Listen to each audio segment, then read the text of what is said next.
Hurricane Sandy hit Rockaway Beach on October 29, 2012. Diane Cardwell talks about that time and the building back of Rockaway Beach. First of all, we never talked about Nosarra. Nosarra. Nosarra was great, right? I mean, so one of the things... This was when? How far into your surfing career were you at that point? I want to... I think that was 2011.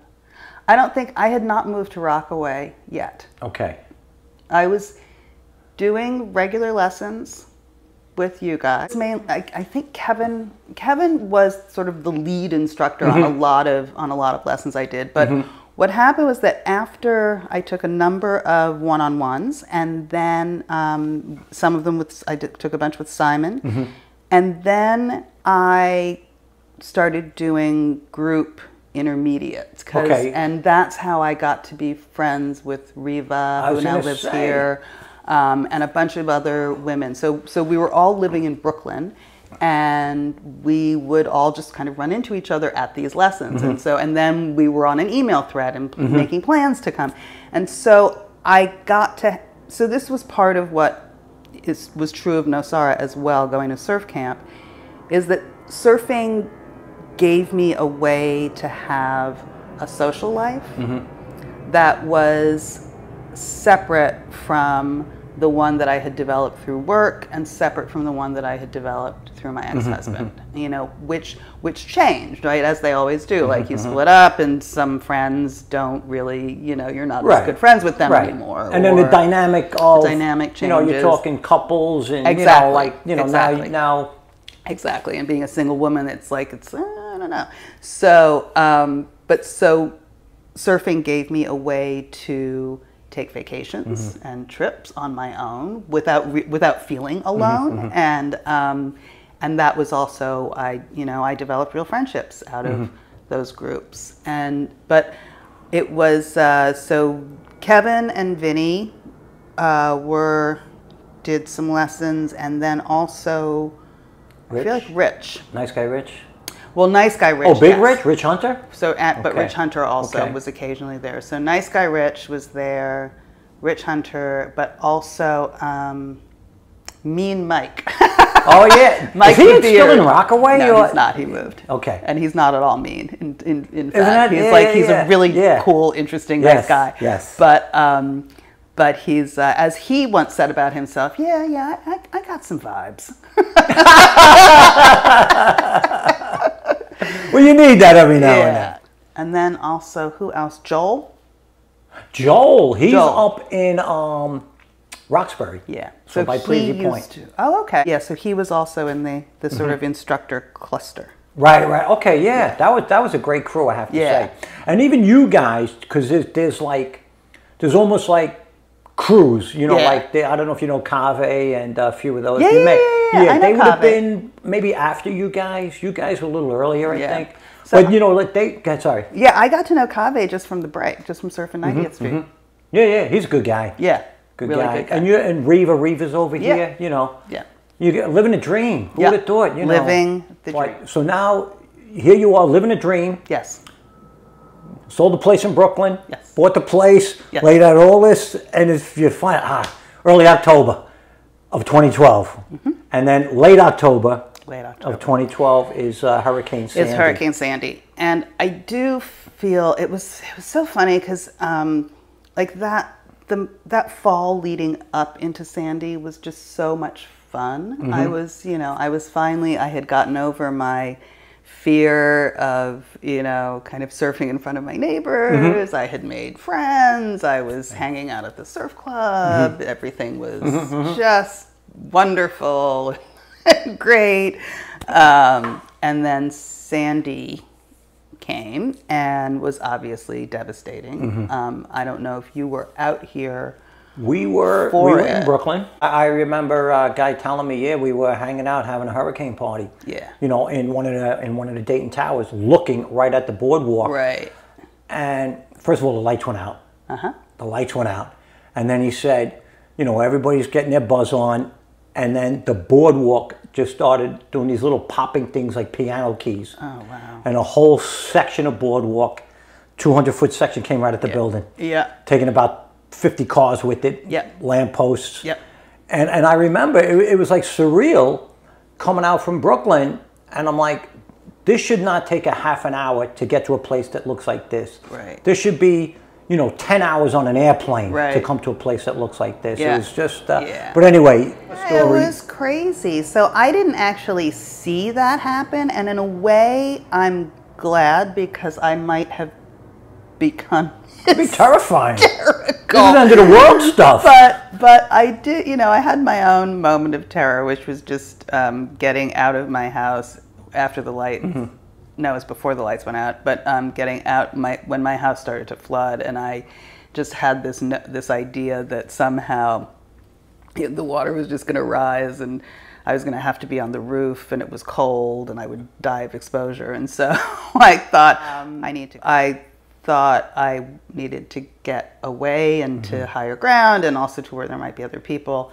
But as soon as I got onto the street, I realized I was not going to make it to Bob's house, because I thought, well, he has a bigger house, he's higher up, and he had a generator because he was running the news coverage for New York 1. And how many blocks away would he be? And he is on 94th. That's far. 93rd, between 93rd and 94th.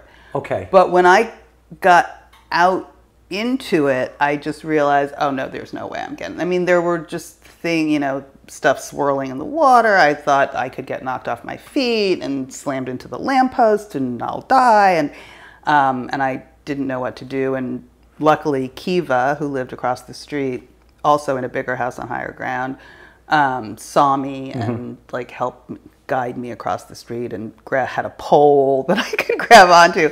But yeah, that was terrifying. Oh yeah. And what was interesting when I think back to those moments, I never felt panicked, but I did feel I was really afraid, but I was also just really alert.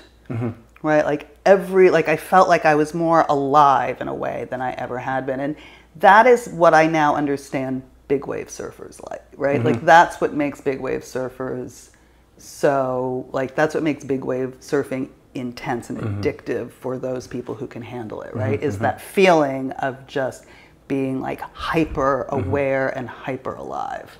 Right. So death is on the table every time. Exactly. You know, that's, I mean, it just is, you know, that's, right. You know, you prepare for it. Right. I'm sorry, go ahead. I was just going to say, but also like, you know, even just feeling, like I still have a sense memory of what the feel of the flood. And just, I mean, it's just so much power. And that was after, like the wave that made that flood, the surge, that wave's already crashed, right? So it's actually dissipated most of its energy. And it is still the most intense current I've ever felt. It was in the middle of our street. That's great. Because Freddie, you know Big Freddie? I don't think Freddie, so. he lived right next door to Borders, heavyset, yeah, Spanish I know. guy. Yeah. And he said a rogue wave hit his top window. Oh my God. He's seen it coming down the block. Can you imagine that? No, I can't. That's crazy.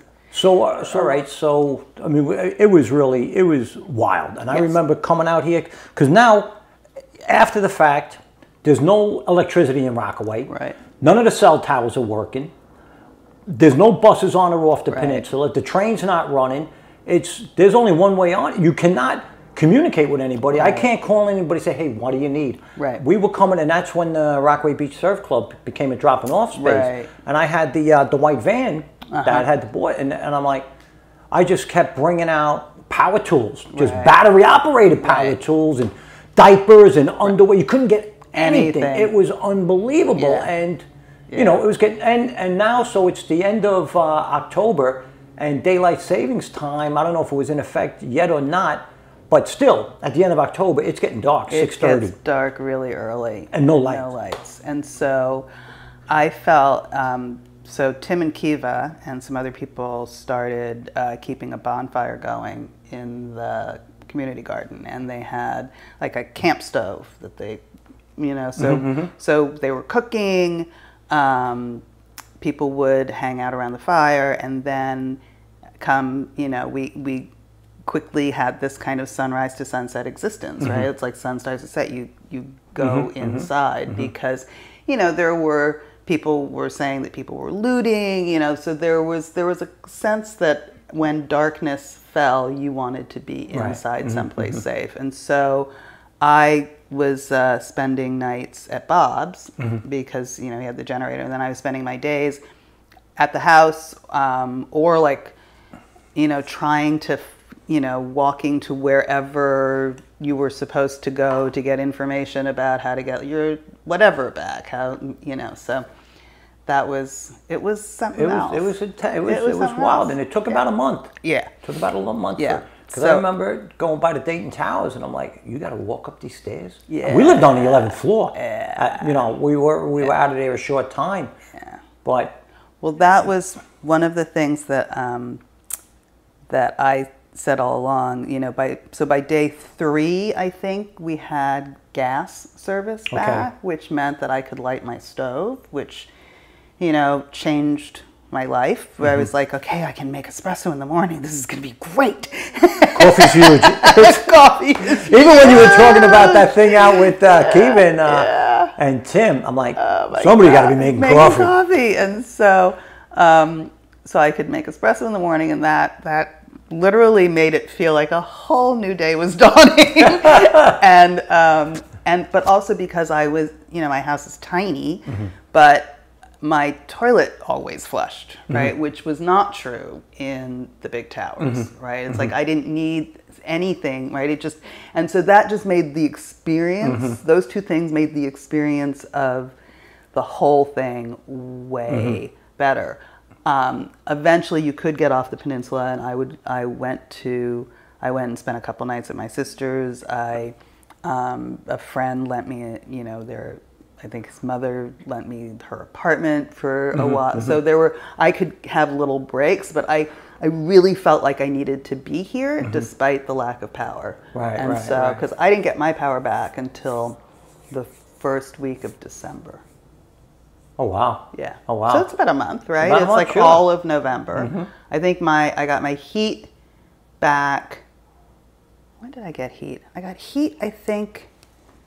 I got heat around Thanksgiving, maybe? Anyway. But still, if you don't have electricity, that means it's lights out at 5:30 now. Lights now out. It's not the end of October anymore. Now it's coming into December. Yeah. Holy cow. But once I got electricity, then, I didn't get my heat for a while, because once I got electricity, then Brandon lent me a space heater. Right, I'm sorry, not heat. At least you had the pilots going on the oven. You can stay warm. No, I could cook. Like the gas came back after day 3, and I was like, okay, this is great. I can cook during the day, right? I can make coffee in the morning, and that, like, those little things, those little tiny things that are just like reminders of your normal life. They make a huge difference. I mean, it sounds sort of silly and weird, but it's like when you've been through an actual disaster. And I was like, wow, this is an actual disaster. It just, that stuff makes a huge difference in how you feel. And now here you are, and we're in the cell phone era. Yeah. So now, where are you going to charge this phone? Right. You know, and how do you? Right. You know, all of these things. Right. So that and that was sort of crazy. I remember they set up a charging station. Somebody set up a charging station in the parking lot, right over by the beach parking lot, and literally it was like there was just like shoving and pushing to get a port, and I was like, okay, maybe I'm just gonna go charge my phone. But that's also we have solar panels in the garden that we got right after Sandy. Walter Meyer, you know Walter. Yes, you know, I remember when these guys came around. Yeah. I'm like, this is amazing. Yeah. You know, and so Walter was working with a sort of nonprofit solar organization, I think called Solar One, and they actually got panels over at the surf club, and they brought us panels too, and so we still have them. We now have them set up with a really good battery, and so we can charge things. You know, we use it to charge the weed whacker and what have you, but in the event of an emergency like that, you know, people can, in the community, could come charge their cell phones. It's amazing, you know, like just one simple thing like that, and it's... Makes a huge difference. Yep, yep, yep.